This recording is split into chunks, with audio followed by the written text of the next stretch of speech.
আপনি কি খাচ্ছেন তা কি কখনো ভেবেছেন? এইসব খাদ্যাভ্যাস আপনাকে মৃত্যুর মুখে ঠেলে দিতে পারে। সবাই এসব ট্রান্সফ্যাটযুক্ত খাবার বর্জন করে নিরাপদ খাবারে অভ্যস্ত হই। টাকা দিয়ে কি ফরমালিন কিনে নিয়ে আইলেন? আপনার ধারণাটা কিন্তু সঠিক নয়। বৈজ্ঞানিক গবেষণা ও পরীক্ষায় দেশে ফলমূল ও শাকসবজিতে ফরমালিন ব্যবহারের কোনো প্রমাণ পাওয়া যায়। খাদ্যদ্রব্যে প্রাকৃতিকভাবে থাকা ফরমালিন মানুষের শরীরের জন্য মোটেই ক্ষতিকর নয়।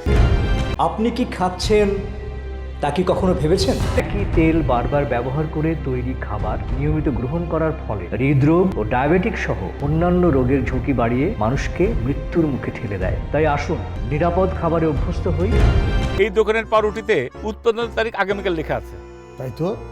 আরে মিয়া, আমারে কইয়া কি কোম্পানি দিছে? দেশের বাজারে মেয়াদ উত্তীর্ণ ও অসম্পূর্ণ তথ্য পরিবেশন করে অনেক পণ্যই বাজারে বিক্রি করা হচ্ছে। নাগরিক হিসাবে আপনার অধিকার সম্পর্কে সচেতন হন।